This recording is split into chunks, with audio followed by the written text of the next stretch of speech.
Police also say that people stash their guns in the glove compartment or under their seat, and the criminals know where to look. Let's learn the lingo first. Law enforcement gave me some tips.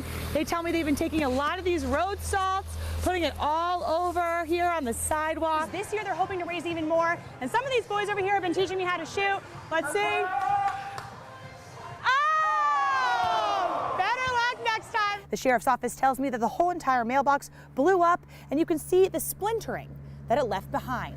The gang is identifying themselves as the DPDK, or Danville Police Department Killers. Passed out 240 of these glasses. Just a couple hours later, it's noticeably darker as people put their glasses on for this viewing party. Thousands of people are here cheering on their favorite drivers. It's been a lot of fun, a lot of energy, and a lot of food. Happening right now, 7 Navy sailors are missing off the Japanese coast after a commercial aircraft hit a U.S. destroyer. I'm going to take one for the team here, make a little snow angel, see how this goes, and put the mic down for 1 sec. Brings me back to youth. How did I do, Patty? Police department hired Jason Smythe in November. Now, he wouldn't go on camera, but I do have this picture of him here. The department says he's been extremely helpful in keeping tabs on trends to help prevent crime.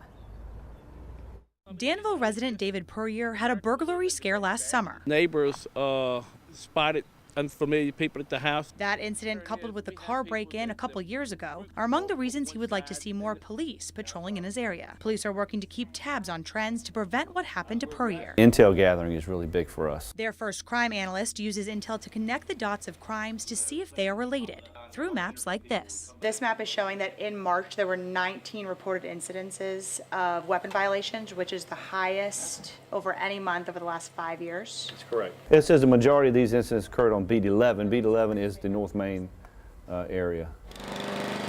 That's the area where Alan Johnson has lived for more than 30 years. He feels safe in his area thanks to the amped up police presence. You know you got that protection around, and you know you can get a hold of anybody at a moment's notice. Corporal Timothy Scarce has been analyzing crime data while working for the department for 21 years. He showed me how it works. Let's take burglaries, for example. We would do a probability feature. Based on this map, there's a 68% chance a crime would happen on these streets during a certain time of day, and a 95% chance a repeated offense would happen in the green area. Then, police know to patrol that green area more. For last year, the calendar year was 260, which is significantly dropped from the last couple of years. Down from 549 burglaries in 2010.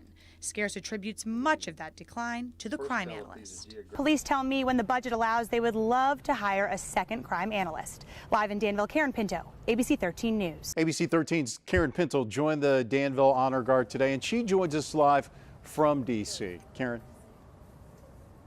Mark, I'm at the National Police Wall where thousands of survivors are coming to pay tribute to their loved ones who were lost in the line of duty. You can see here all of these wreaths with their names next to their officers and their loved ones, and they're paying respects to those who paid the ultimate sacrifice.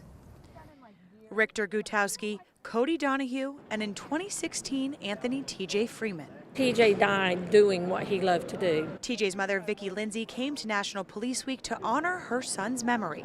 Right when she landed, she was greeted by Danville's Honor Guard. It is heartbreaking, but joyful all at the same time to know that they think enough of my son.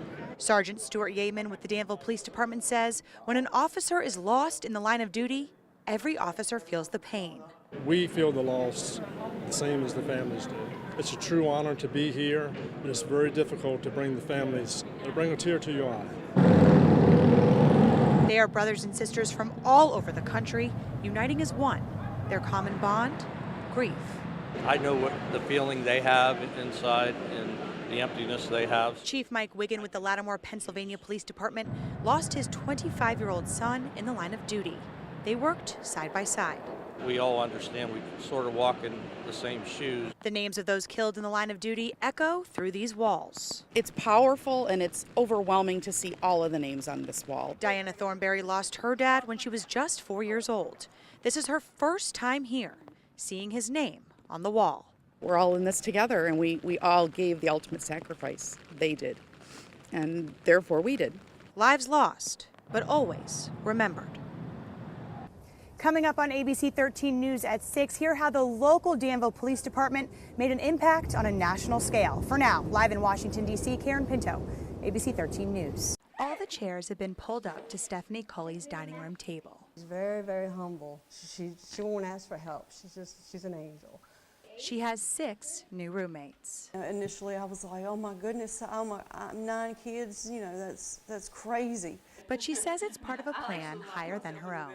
2 years ago, Culley's friend Beth was diagnosed with breast cancer. She was pregnant with her 6th child. About a week after she was admitted into the hospital and the doctor called me, I was at work, and he told me that it had spread to her brain and that there was nothing they could do. Culley knew she had to do something. With 3 kids of her own, she wasn't sure how she was going to take on a half-dozen more children. But after countless hours by Beth's side, she knew it was the right decision.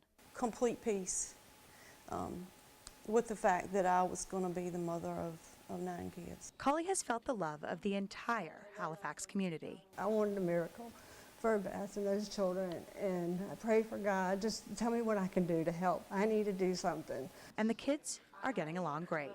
Are you guys best friends? Yes. She took on a big responsibility.